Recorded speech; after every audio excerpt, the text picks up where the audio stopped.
планшетам, і калі вы нам штосьці напішаце в Viber, мы адразу гэта заўважым і зачытаем. І запрашаем вас прыняць актыўны удзел у праграме. Бо сёння госць сапраўды. Мы ўжо тут крыху павандравалі на машыне часу ў мінулае, і таксама вас запрашаем гэта зрабіць. Гэта было цікава. Ну што, распачынаем? Распачынаем. Мы заўжды распачынаем з таго, ад чаго ўсё пачалося. Сёння мы будзем казаць пра вашае пакліканне. Але ж ведаем, што вы не заўжды былі біскупам і не заўжды былі чалавекам, якому ўжо шмат гадоў. Калісьці вы былі маленькім хлопчыкам, калісьці вы нарадзіліся, гэта было даўно. Распавядзіце, калі ласка, пра вашу сям'ю, адкуль вы паходзіце, хто былі гэтыя людзі, якія вас акружалі, дзе вы раслі?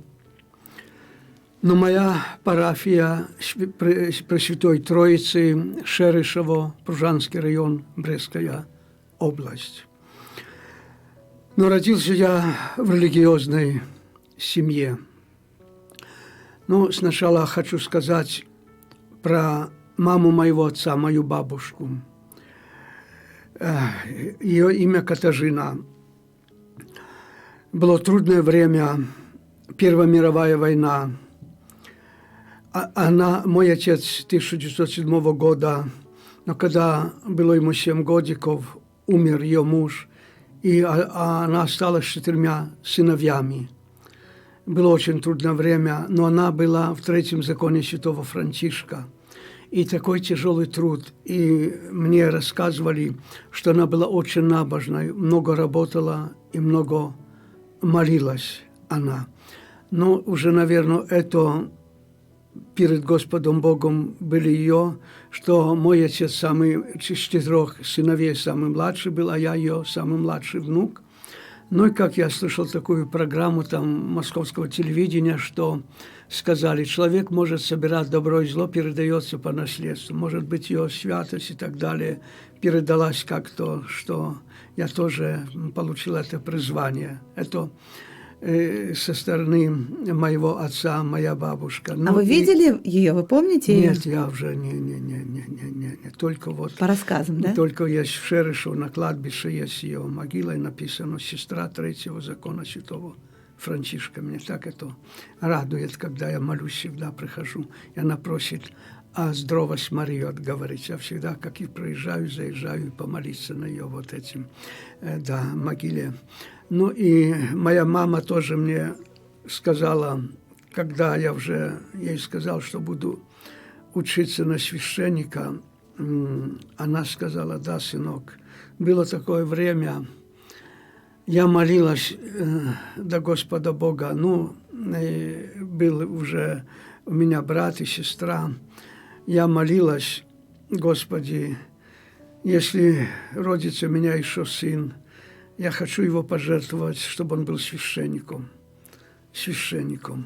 Вот этого. Ну и, конечно, я родился 5 мая 1945 года, но через 3 годика мой приходской костел в 1948 году был закрыт, а ксен забраты в Сибирь. Вывезли, как вывозили ксензов, да, в тюрьму, в Сибирь вывезли. И вот мне было 3 года, и уже мы остались без настоятеля, без костела, без источника.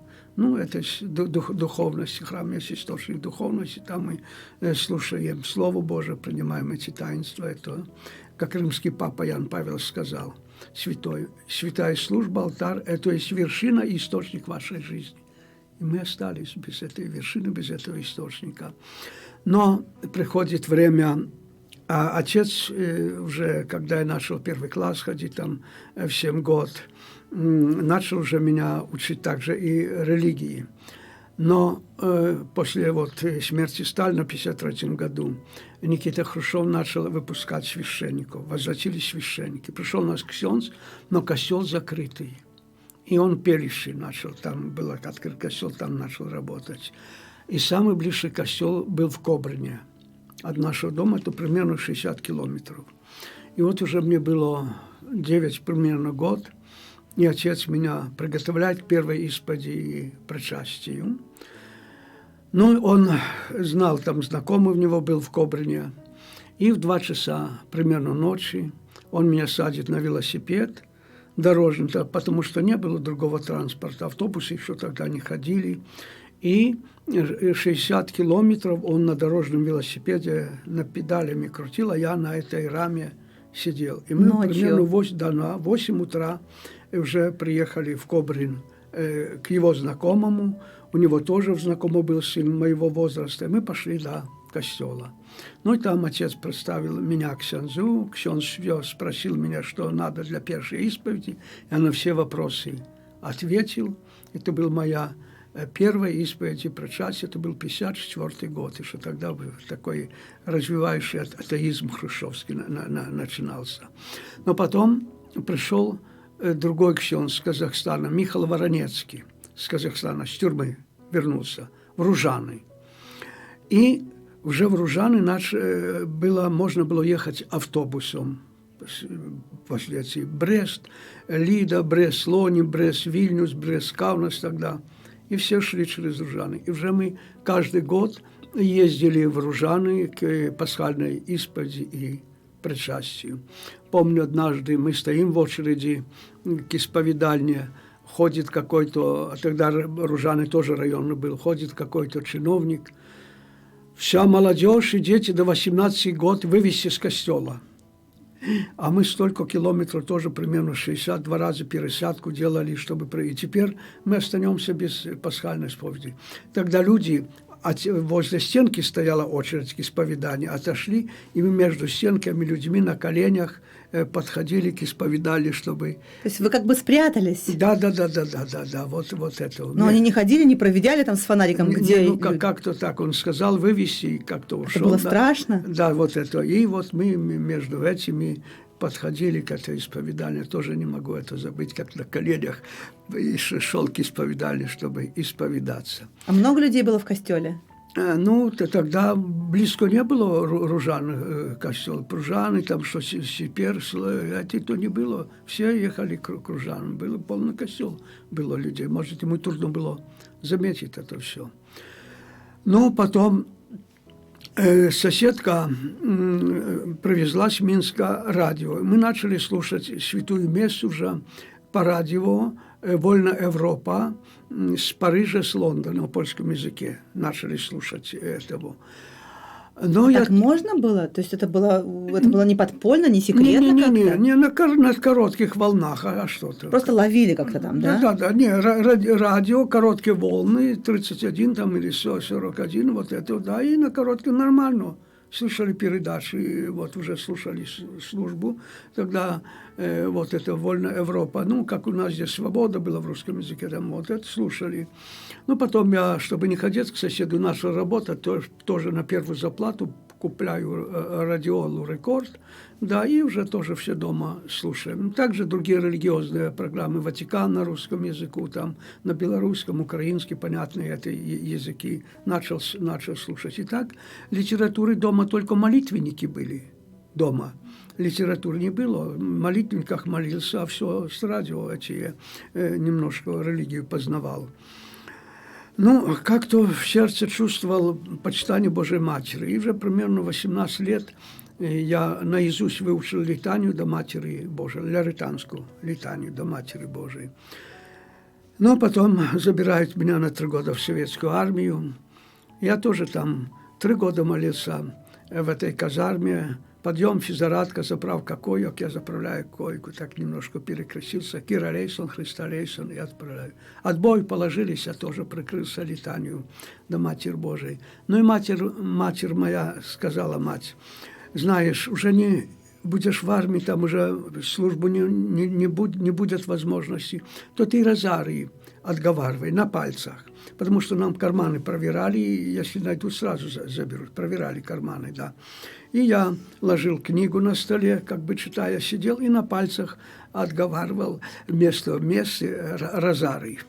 И так молился 3 года. И, может быть, Господь Бог дал, что я имел также католика с Вильнюса. Тогда был Советский Союз, все национальности у нас. Там в этой армии были как раз, да? Да. Тогда как вы узнали, что это вот ваш? Нет, так мы же этого служили 3 года, и так разговоры, он с Вильнюса, и Так, а там же в Вильнюсе католиков есть. И так мы, понимаем, я тоже говорю католик, он сказал. И так Я не представляю, как можно было начать этот разговор. Вот это армия, это вот то время, и вы почему-то начали разговаривать о том, что вот я верю в Бога, я католик. Как это? Это вот, ну, я видел, что он католик, его фамилия Волковский и так далее. Ну мы как друзья ж иногда открываем сердце друг другу. Почему же и нет?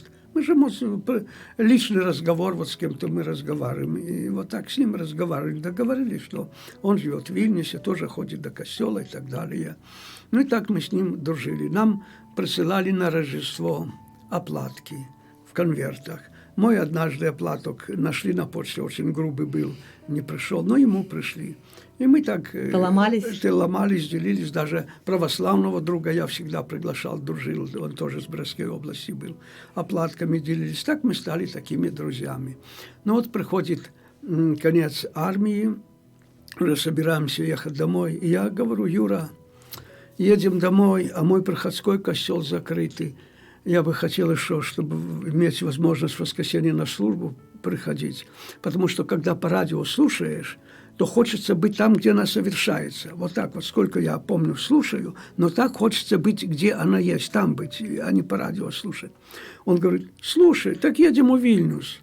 У нас там дом есть, улица Канарского, там есть такая, там есть дом, и будешь у нас в доме, примем тебя, и найдешь работу, и костелы были.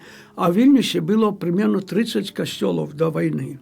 Но эти атеисты закрыли почти, было 9. Это в Советском Союзе Вильнюс был город, где самое больше было католических костелов. В Риге меньше было, в Каунасе, в Вильнюсе наибольше.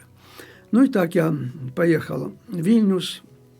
Правда, приписался, на работе дали общежитие. Да, и я вот там примерно 10 год жил в Вильнюсе.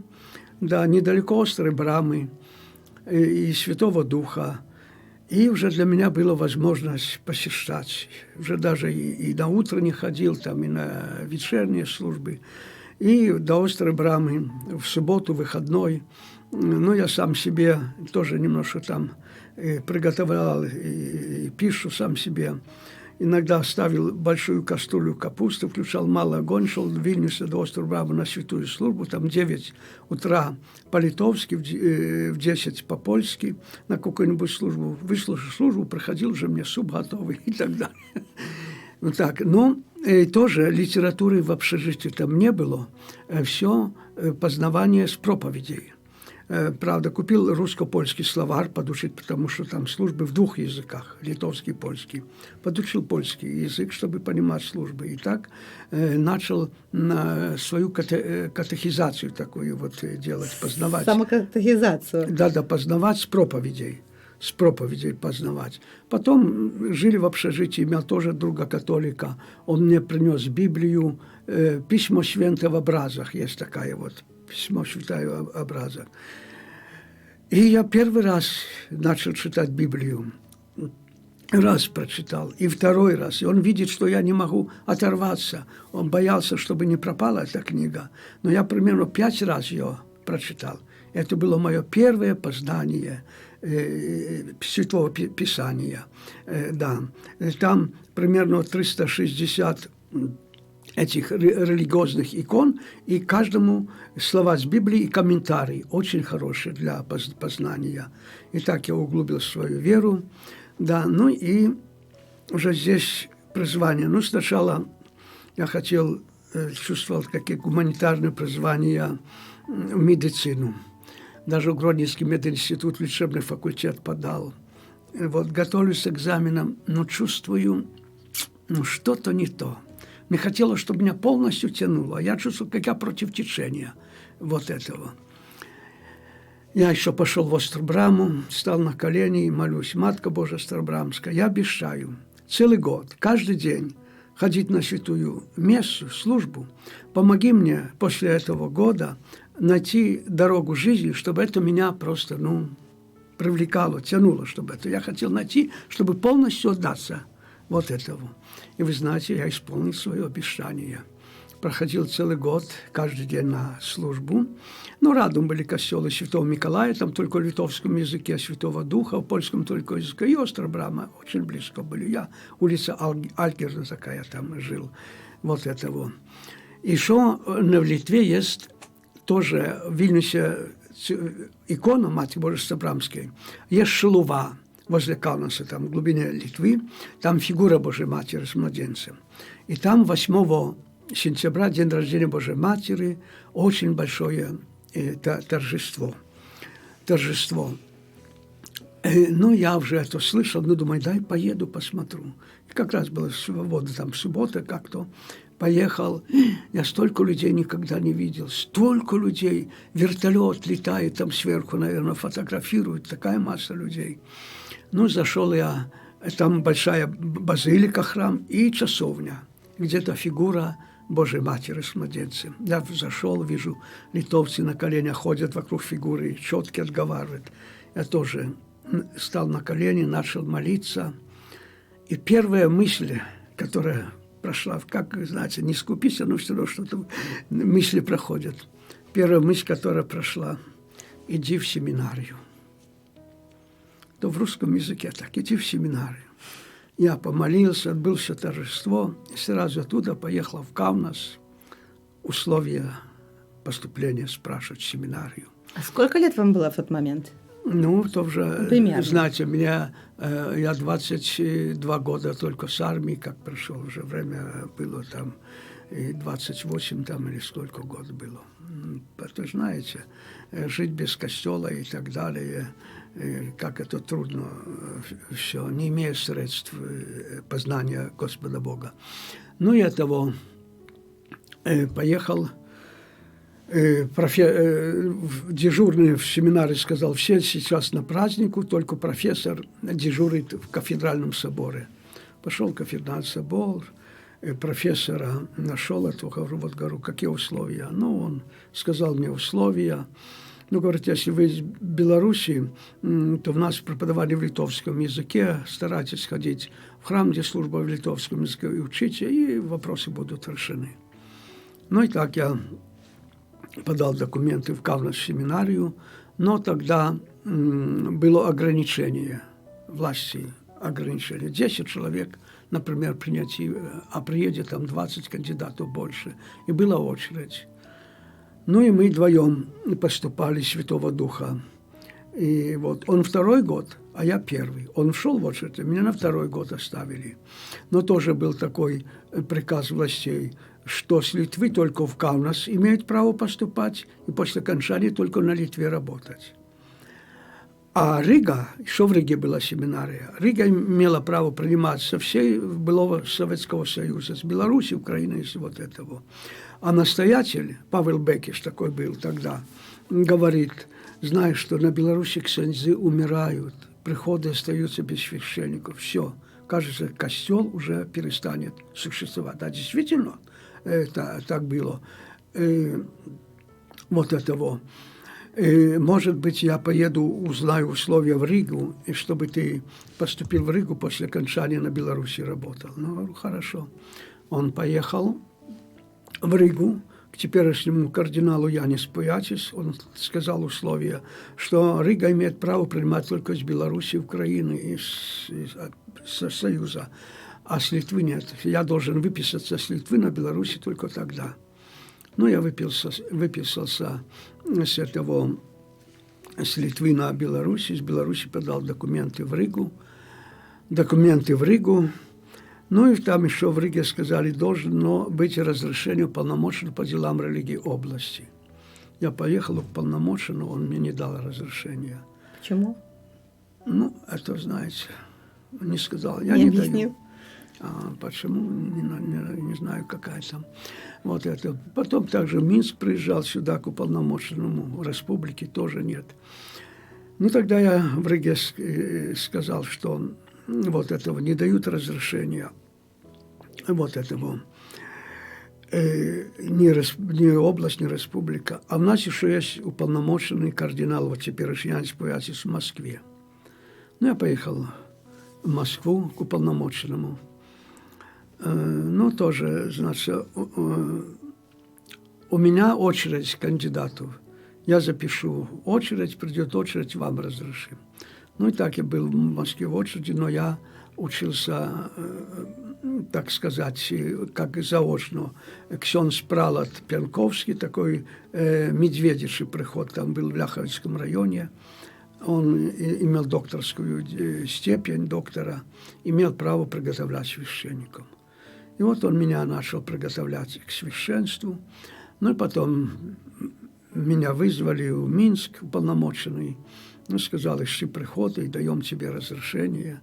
И тогда Ишкол такой есть, приход возле Несвежа.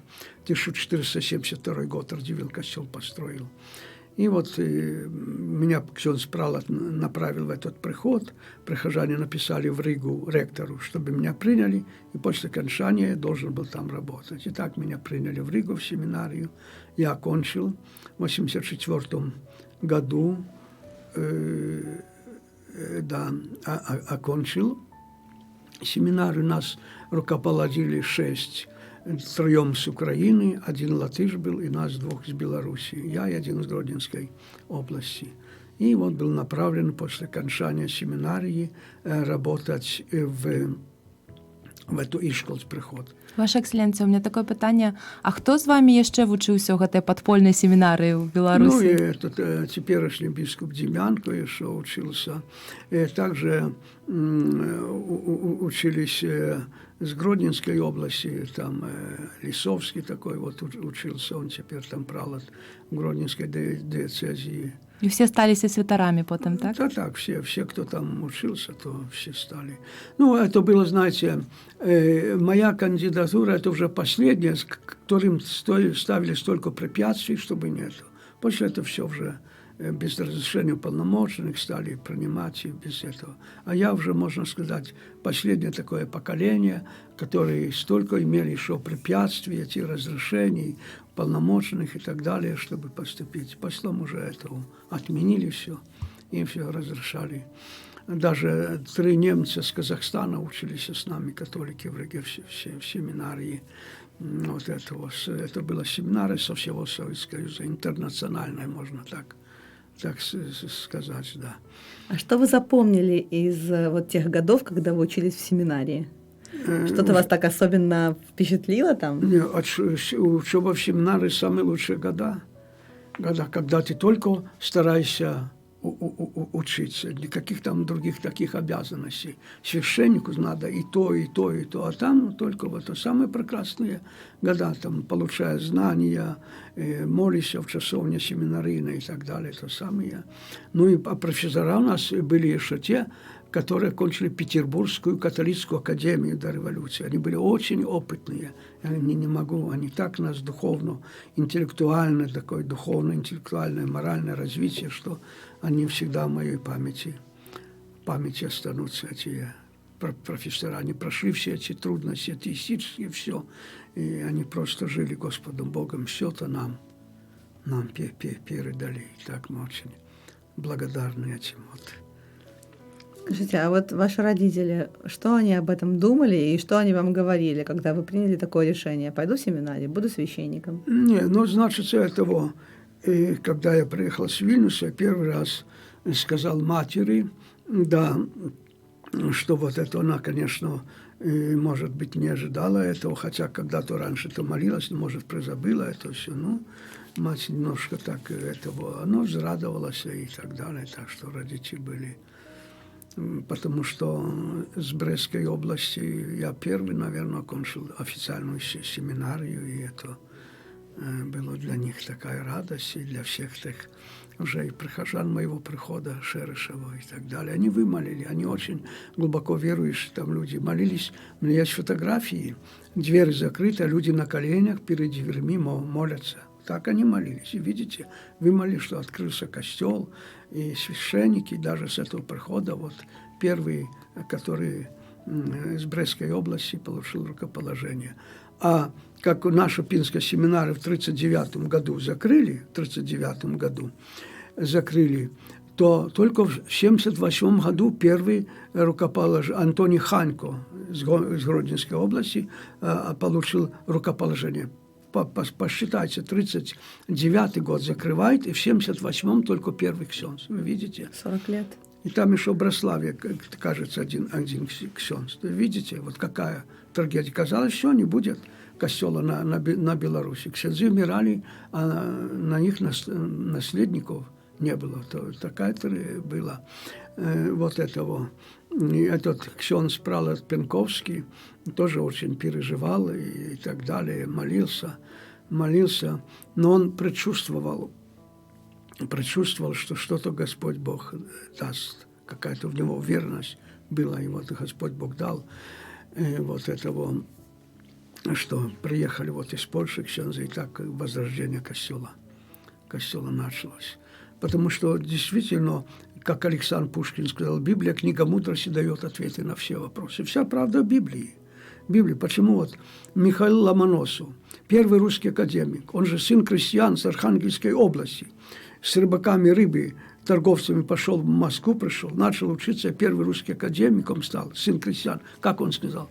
Мне Бог дал 2 книги. Природа мне говорит о Боге, и Библия. Вот там есть правда. А наш в школе, знаете, какой был тогда хрущевский атеизм?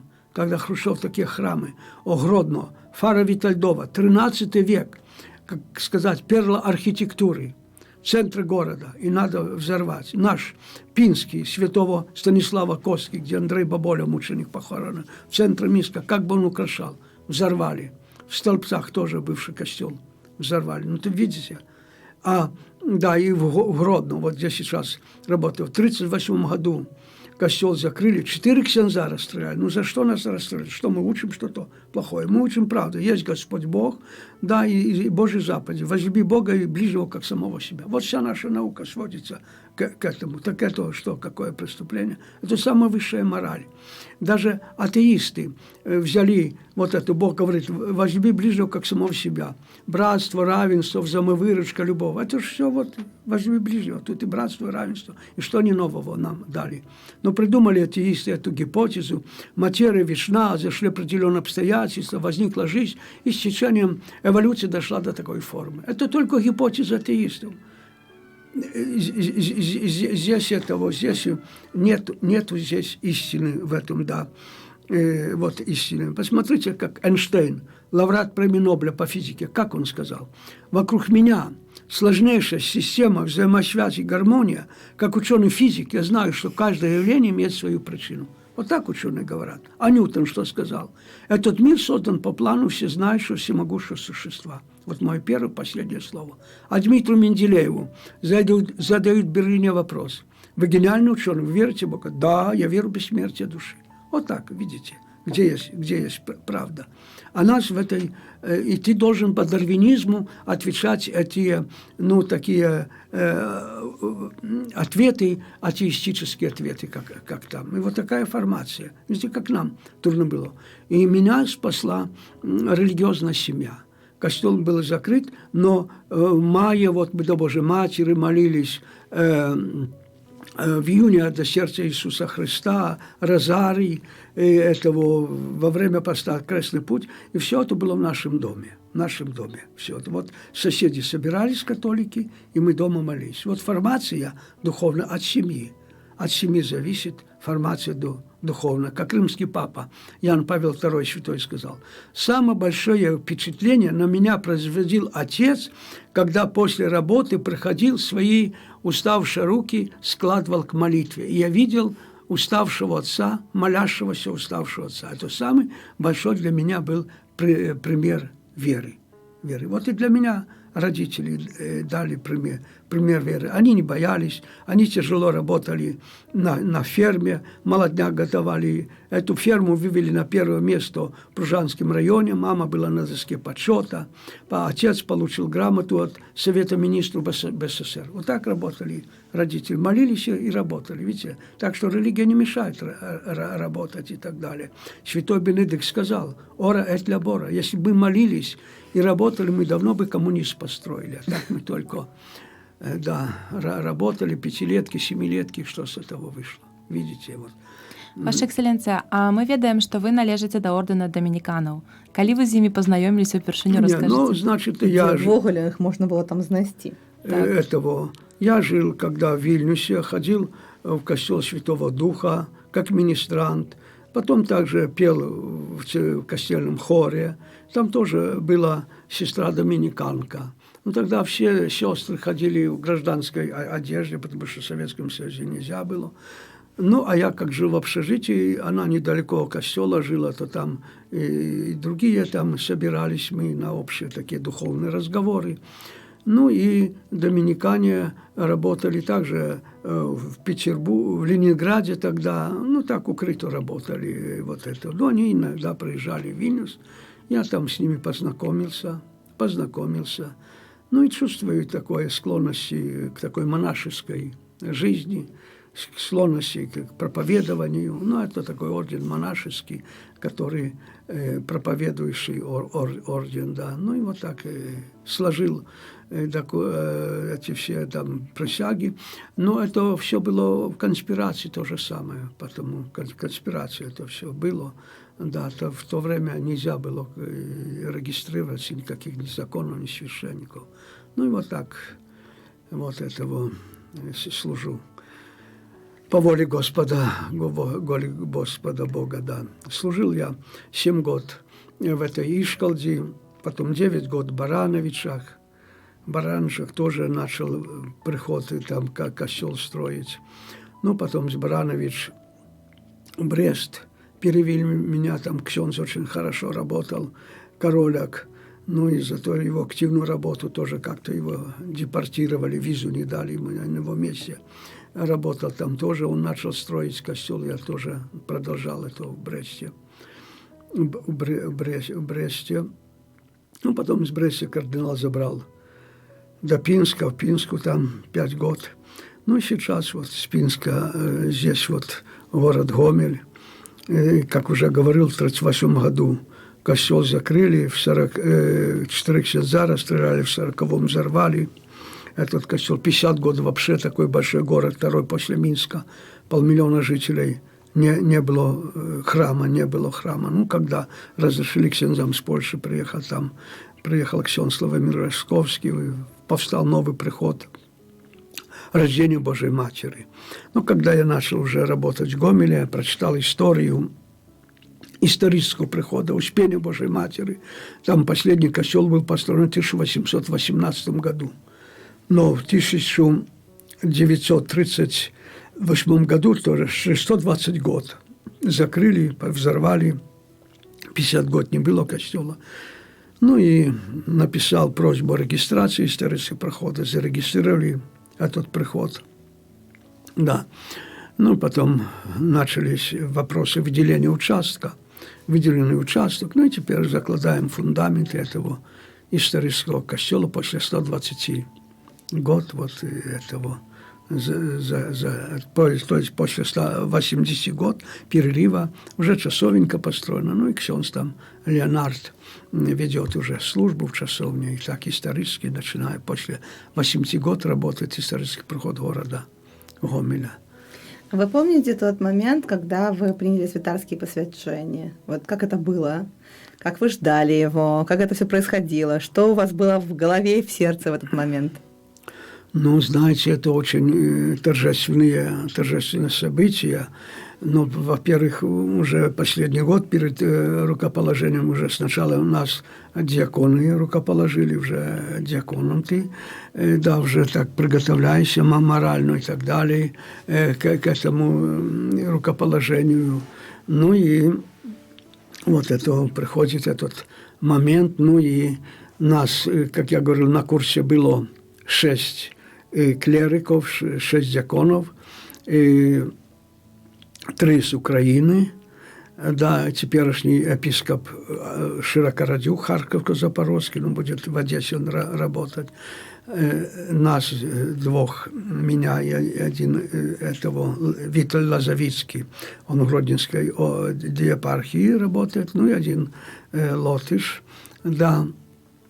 Ну, мы приготовляемся, и нас рукополагал кардинал, первый кардинал в Советском Союзе, Юлиан Вайвоц, Мы его называли кардинал Советского Союза, потому что больше не было кардиналов. Мы так это с таким уважением к нему, и такое было. Где это было? Но в Риге это было, в Риге, да, в Риге. Столица Латвии. Там мы формировались, так, это семинары очень, была дружественная семинары, я говорю, все национальности почти там были. Эстонец один был, латыши были, да, вот 3 немца, майснеры, такие братья были из Казахстана. Вот это, правда, так вот, семинары, это незабываемое время, его нельзя забыть, такое радостное.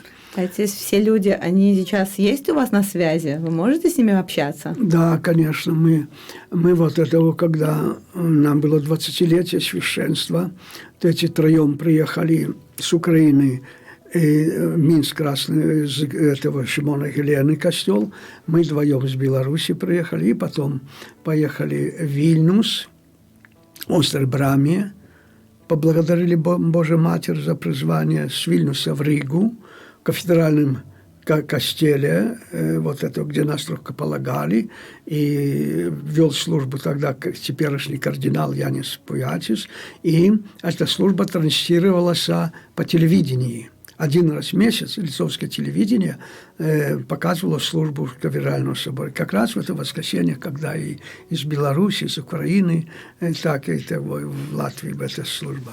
Потом с Риги мы поехали Аглона. Аглона, как у нас Буцлав, так и в Латвии Аглона, где вот римский папа приезжал.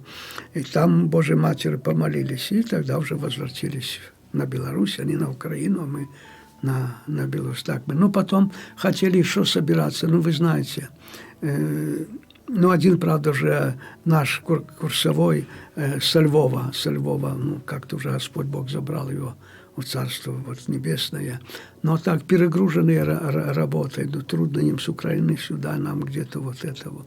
Жниво большое, работников мало. И вот надо просить, вот мы сейчас о призвании, вот я говорю, это призвание надо просить Господа Бога. И мы молимся о призвании. Вот, четверг, вот сегодня, 1 четверг, молимся о призвании, потому что на Беларуси тоже, видите, нужно очень призвание, очень много людей, да, которые еще не знают. Самое важное, что мы должны знать Господа Бога, и именно на фундамент христианства было фундаментом религии развития цивилизации Европы. Это все понимают, об этом говорят. Именно христианство дало Европу цивилизации. Где больше святых? В Европе. И с Европы христианство начало расходиться во всем мире. Вот что есть христианство. И направда, 70 год атеисты боролись с религией. Что они, видите, распались, и вот что есть. Нельзя, это истина, это есть правда. Правда, как уже говорил, Библия, книга мудрости, как сказал этот поэт Пушкин, дает ответы на все вопросы. Там есть. И действительно, там найдешь ответы на все вопросы. Книга переведена почти на все языки, самое главное в свете вот этого. И религия нужна. Нет будущего для религии. Без религии. Нет будущего без религии. Человек деградирует. Именно религия есть основа духовности, моральности человека, семьи, общества. Даже когда работал в Барановичах, прокурор написал статью о преступлениях в районной газете «Наш край». И последнее предложение, запомни, было так. Анализируя преступления, я прихожу к выводу, что среди верующих людей меньше преступников. Вот прокурор. В Ганцевичах был день белорусской литературы. Были приглашены священники католические, православные тоже были. Стою в сутане, подходит женщина. Знаете, священник, я работаю учительницей. И что я заметила? Что дети с верующих семей в школе лучше учатся. Это есть правда. Религия. Почему Лермонтов пишет стихотворение «Молитва»? «Минуту жизни трудную, теснится в сердце грусть. Одну молитву чудную, твержу я наизусть, и мне становится легко-легко». А Пушкин: «Я хочу, чтобы в моем рабочем кабинете, где медленно текут мои труды, на меня взирали 2 блаженных лика, Иисус Христос и Божья Матерь». Вот видите, пожалуйста, умные люди это видят, в чем наша сила. Когда тревога, тогда куда? Тогда до Бога. без Бога не до порога. Слышали такие Так. пословицы? Вы так уверенно, просто и хорошо об этом говорите, что Нет, так сразу это- хочется спросить. А Это- были ли у вас когда-нибудь сомнения, какие-то, может, тревоги и кризисы? А правильно ли я путь выбрал? Правильно ли я услышал Бога? Может быть, он что-то другое хотел от меня? Видишь, а чтобы выбрать дорогу, я вам говорил, когда я выбирал дорогу, врач или священник, я уже чувствовал вот это, раздвоенный такой был. Я пошел в Острубраму и сказал: Матерь Божия, я обещаю целый год каждый день ходить на службу молиться. Помоги мне выбрать дорогу. И второй, когда я в Шилу поехал и молился, что я услышал? Иди в семинарию. Все. Я после этого не оглянулся. А мне область не пускала, республика не пускала, Москва держала. А я молился. Вот я сила. Молитва. И поэтому перед тем я очень серьезно, я уже говорю, в каком я возрасте. 3 года бывший армию, да, и столько времени на познавание религии, я уже сознательно выбирал дорогу, не спешил. Пусть я год потираю, но я найду то, чтобы полностью отдаться этому. И я нашел. Я никогда не оглянулся, что это не мое место. А сколько трудностей было. А вы знаете, когда я начал работать в 1984 году, какой еще тогда был атеизм в 1984 Вот интересно. году вот этого. Он окончил семинарию, поехал в Брест к полномоченному, он дает справку, работа только в этом приходе, и там не нарушать законы и так далее. Видите, как нас вот этого. И все. Вся молитва. Если трудности есть, надо преклонить колени. Святой Фома Аквинский что сказал? Самые мудрые мысли ко мне приходили тогда, когда я, преклонив колени, молился перед распятым Христом. Вот самое мудрое. Так вот и я. Когда трудности, тогда преклоняем колени. Да. Ну и, как Христос сказал, такой род демона побеждается постом и молитвой. Вот наша сила. Пост и молитва. Если святой Павел тоже преследовал христиан, Шавле, зачем ты меня преследуешь? Кто ты? Христос. Он все сразу понял, а что мне делать? И все. Полностью отдался. Для меня жизнь Христос. А смерть – приобретение. Все могу укрепляющим мне Христе. Вот так вот это. Поэтому я говорю, все нам дает сила, это Библия. Там все вычитаешь. И в трудную минуту открываем Библию, читаем и находим ответы на все вопросы. Да-да, это есть правда. Ваша Екселенція, ось ви у своїх проповідях, де і зараз доволі часто цитуєте письменников, так? Ну, не тільки. А що ви любите читати, ось окремя Біблії? Є любимые які-небудь творы? Ну, я говорю, я очень любил читать, да, и любил писать сочинения. Вот и сейчас еще помню эти сочинения, ну, по русской литературе эти сочинения, да. Но знаете, что очень много работы, очень много, даже на Библию иногда. Я хотел бы почти, ну, понимаете, в наше время я начинаю строительство 4-го костела. Барановичи, возле Барановича Лесная, Брест, и вот этого. А все же это надо. А знаете, столько разных этих бумажек надо, столько всего, понимаете, ну нету время.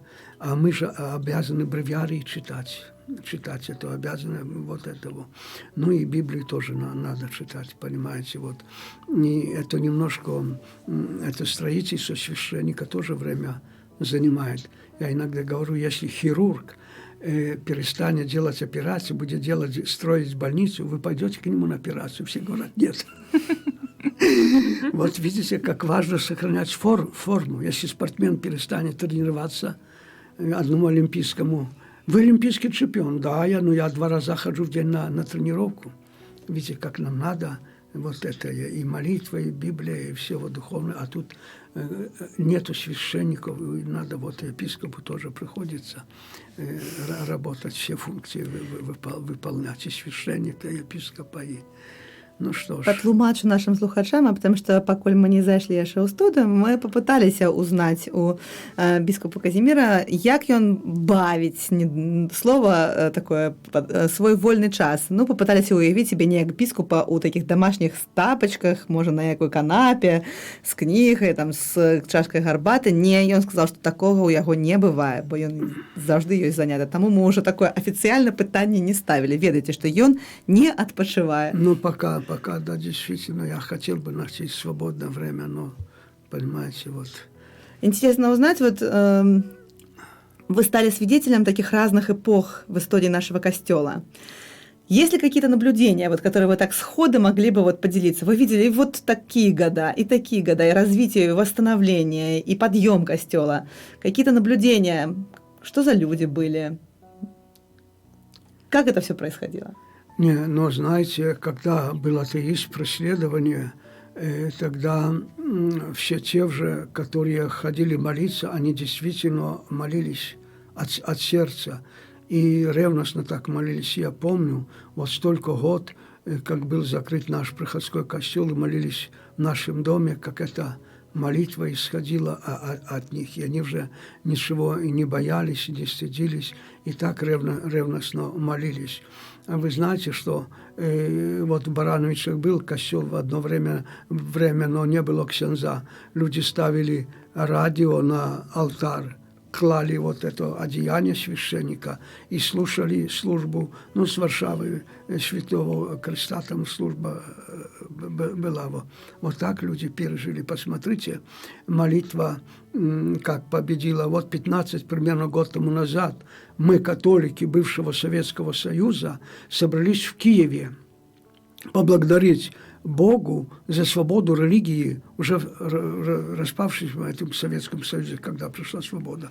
Я в Бресте, с Бреста приехал до Киева, с Владивостока даже прилетели, с Литвы, Латвии, и кардинал Рилко с Рима прилетел.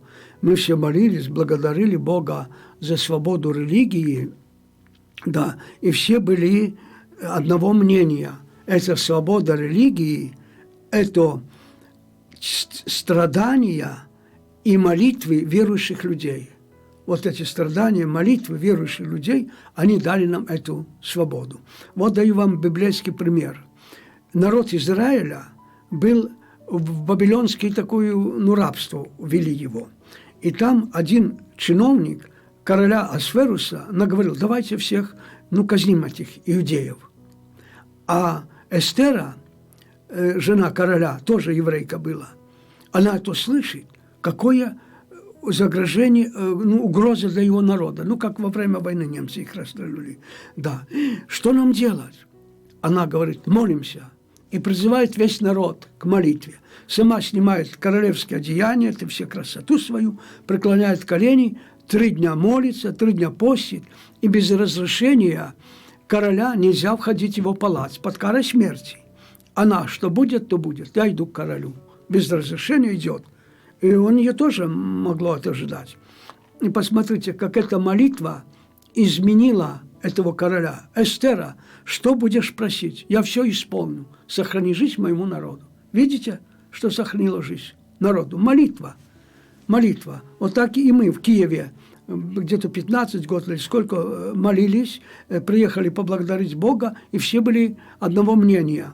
Это свобода Костела от Бреста до Владивостока. Это плод страданий. Сколько священников, наш кардинал святой памяти был, 10 год в Воркуте отбыл. А этого, даже его уже хотели расстрелять в Брестской тюрьме, вот этого. Но потом война, как-то это, потом вывезли в Сибирь. Кардинал Казимир Свентек 10 год отбыл. Михаил Воронецкий, почти все вот ксензы, которые у нас в Липинской работали, почти все лагеря прошли. Вот этого, да. И вот этого, видите, сила молитвы. Поэтому и будущее Беларуси тоже зависит от нашей веры, от наших молитв. И мы своими молитвами, мы слабые люди, эти вот, да, дедушки, бабушки, которые приходят, но сила молитвы есть очень большая, сила молитвы. И мы самую большую пользу для Беларуси несут верующие люди. Мы несем своими молитвами. Как вот говорю, молитва спасла целый народ Израиля в неволе Вавилонской, которые хотели, вот, чтобы этого народа не было. Молитва. Так вот, и поэтому я и призываю здесь в радио. Будем молиться, идти в храм с поднятой головой, будем молиться, потому что самая большая сила – это есть молитва. И я вам цитировал это стихотворение «Молитва» вот этого Лермонтова, что в трудную минуту мы молимся, и это нас укрепляет, наши семьи. Я как священник вижу, так создают семью, повенчались в храме, взяли Божье благословение. Да, родились дети, они всей семьей ходят в храм. И помню, что то отеческое время, когда интеллигенция боялась, а в храм ходили люди труда. Да, они жили по Божьим законам, всей семьей ходили в храм, дети до первой исповеди, причастия и так далее.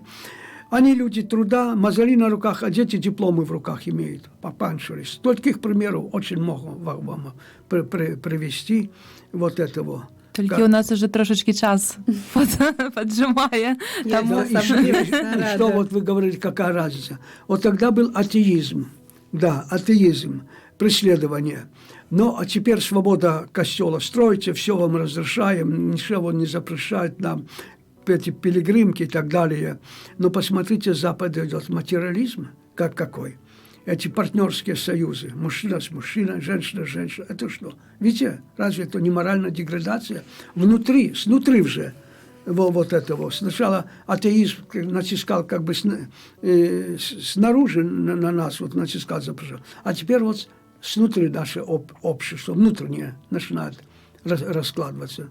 Что, иногда в новостях видишь, что на Западе идет разукрашенный полу, раздетые вот эти. Ой, напридумывали. Это страшно, это просто демонизм.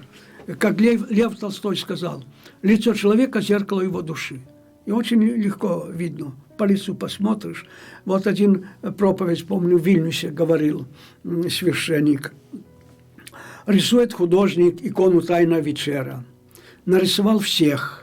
Только Иуду еще осталось нарисовать. Он ходит по городу и так в лицо всматривается, какое бы лицо ему было бы подобно на Иуду, чтобы вот увидел одно лицо. Слушай, пойдем мне попозируешь, я нарисую, я вознагражу тебе за вот это. Попозируешь, мне надо еще нарисовать одного апостола. И он пришел, художник рисует и смотрит, в этого, который позирует, на глазах выступили слезы. А зачем ты плачешь? Вы знаете, я был тот, с кого вы рисовали любимого ученика Иисуса Христа, святого Иоанна, евангелисту. Я тогда молился, жил с Богом, и моя душа была чиста в святости, и в моем лице все это отражалось, эта святость. Но я перестал молиться, начал плохие поступки совершать, вот этого, и вошел вот этот грех в мою душу, да, и все теперь изменилось, я живу в грехе, и вот этого вы видите, как я изменился. Был тогда духовный, когда вы рисовали ученика Иисуса Христа, Иоанна Евангелиста, а теперь вы с меня Иуду рисуете. И знаете, что жизнь подтверждает эту правду. Однажды тоже тот священник в Вильнюсе, который меня направлял в семинарию, рассказывал. Сосед приглашает его: слушай, помоги мне, сегодня у меня большой праздник, людей много приедут, помоги мне исповедовать людей. Я, говорит, пришел к этому соседу, священнику, много людей было, мы исповедовали, все, окончилась служба, я уже тоже выхожу из костела, но сидит на лавочке человек, а лицо такое радостное, спокойное. Я не мог не обратить внимания, подхожу и говорю: скажите, а почему на вашем лице столько радости? Ой, знаете, священник, я ходил до костела, я молился, жил с Богом, мне так было легко, радостно. Как какой-то демон в меня вошел, я раз пропустил службу, пропустил исповеди пасхальные, и мне так тяжело на сердце. А я живу недалеко костела. Смотрю, праздник сегодня, знаю, в нашем костеле. Люди, вижу, через окно сдалека приезжают. Я начал молиться: Господи, дай мне снова силы духовные, чтобы я вернулся в костел. И что-то меня укрепило. Я, соответственно, одеяние наложил церковь так, чтобы ответственно выглядеть. пришел в костел, стал в очередь к исповедальне, знаете, подошел к исповеданию, исповедался, во время службы причастился. Я вышел с костела, но у меня столько радости на сердце, мне так хочется еще посидеть здесь на лавке возле костела. Но где я больше получу этой радости и такого счастья, как в костеле? Ну вот видите, жизненные примеры я привожу, что дает нам религия, откуда наши силы мы духовно берем. Ну почему же римский папа, я уже говорил, Иоанн Павел II сказал, алтарь – это вершина вашей жизни и источник вашей жизни. Французский вершина, нет ничего высшего на земле, чем быть на святой службе. Вот король Франции, святой Людвиг, он, как министрант и простые люди, служил при алтаре. Ему говорят чиновники, вы король, вы прослуживаете как с простыми людьми при алтаре. Я служу королю королей. Видите? Вот такой пример рассказывал ксенз, который мы встретились в Риге на реколлекции с Ленинграда. Президент Франции генерал де Голль прилетел в Москву к Леониду Брежневу с визитом. И приближается воскресенье, он говорит среди этих атеистов, я католик, моя обязанность в воскресенье быть на службе. Ну, а там тот Брежнев, в Москве есть костел? Есть. А ксенз есть? Нету. Где ближе Москвы ксенз? В Ленинграде. И он с Москвы на самолете летит в Ленинград, чтобы быть на службе. И мы с этим ксензом в Риге встретились с настоятелем в Риге на реколлекциях. Он говорит, да, у меня на службе был президент Франции генерал де Голль, меня предупредили, будьте внимательны, у вас на службе будет президент Франции генерал де Голль. Порядок даже там власти навели вокруг костела. Ну вот видите, этот президент, генерал во время войны дослужился до генерала, президент Франции, он находил каждое воскресенье быть на службе. В Польше, я слышал, в Варшаве был, то самое сказал. В воскресенье планируйте мне участие в службе. Вот так видишь, как люди понимают величие этой службы. Святой Людвиг, король Франции, нет, я служу. И вот до святости дошел. И Бог помогает всем, и людям, руководящим, от королям быть святыми. А святой Изидор, он работал в своего хозяина, орал землю, как крестьянин, но в свободное время посещал на молитву. И вот однажды, которые ему завидовали, прибежали к хозяину, слушай, смотри, твой слуга не работает, а молится. Хозяин бежит, чтобы его наказать, смотрит, ангел орет. А Изидор молится, ангел. Он сразу все понял, кто такой Изидор. А святая Зита родилась в многодетной семье. Родители говорят, ну, Зиточка, ты уже можешь немножко там где-то служанка какой-то быть. Мы вот найдем тебе место работы, потому что на хлеб надо зарабатывать. И эта Зита работала как где-то в каких-то хозяевах служанкой. И они как почувствовали, какая святая служанка в их, что давали ей ключи от всех сейфов. Мы тебе все доверяем, мы видим твою святость. Вот, пожалуйста, что дает религия? И президенты, и генералы, и короли становятся святыми, и люди тяжелого труда. И Изидор, крестьянин, Зита, служанка, тоже святые. Вот для чего религия. И это действительно так есть. Такой мудрости здесь не надо, чтобы увидеть эту правду. Что дает наша религия? Она формирует нашу интеллектуальность. Гоголь что сказал, который «Мертвые души» написал? Талант требует чистоты души. Есть такие слова Гоголя. А Витя написал «Мертвые души». Вот когда не молимся, то действительно не чувством Бога наша душа мертвой становится. А это нельзя делать. Талант требует чистоты души. А в Библии мы в Псальме читаем такие слова. Грех, совершенный нами, забирает силу разума. Вот что самая большая деградация. Грех, когда мы совершим. И Федор Достоевский, который был социалистом, даже заговор против царя, но потом эту выявили, он, что кажется, получил кауру смерти, потом каторга. Когда его вели в каторгу, там шли жены декабристов этих, которые тоже восставали, дали ему Библию. Там на каторге имел время, прочитал Библию, сказал, смирись, гордый человек. И что написал, какую книгу? Преступление и наказание. И показал, как студент Раскольников, я видел этот фильм в Вильнюсе, «Преступление и наказание», как студент Раскольников не молился, а шатан искушает. Ты гений, ты укажешь дорогу к счастью всему человечеству, но тебе какие-то материальные средства там тебе надо. Вот женщина ведет ломбард, не имеет семьи, можешь ее убить, заберешь эти средства, да, и окончишь университет, и компенсируешь это убийство счастьем всего человечества. Он убил ее, потом свидетельницу, и теперь что начинается? Угрызение совести. И он перестал ходить в университет, и там в фильме было показано, на этой студенческой коечке, переживает, мучается, не ходит в университет, в конце не могу носить на своей совести эти два убийства, идет в полицию, осознается. Вот видите, как Достоевский сказал, смирись, гордый человек, все осознал, и написал такую книгу, и это действительно так есть, и правда. Ваша экселленция, мы хотели заглянуть в ваше детство, а получили целую науку.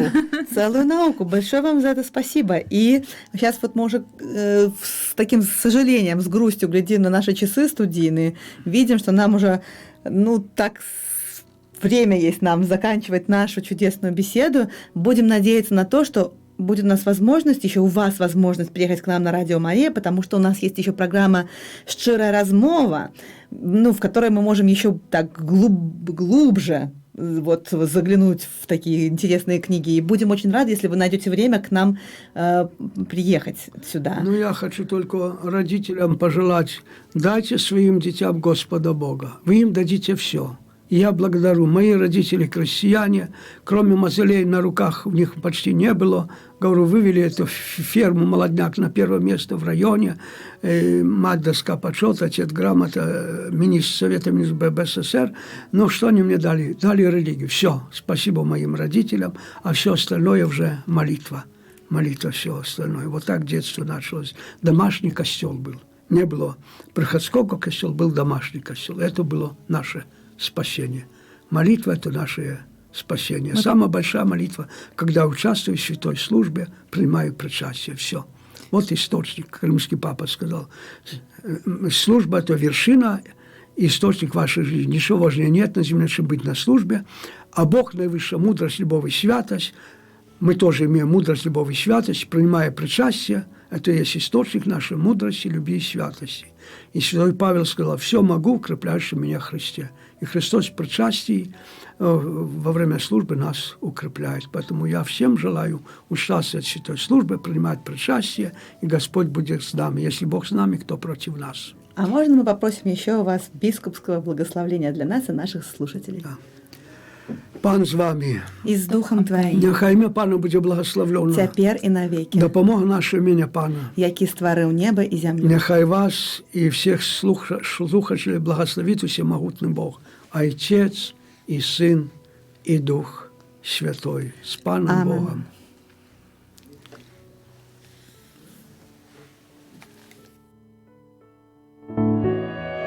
Голос покликання. Гісторії людей, які адказалі так на голос Пана Бога.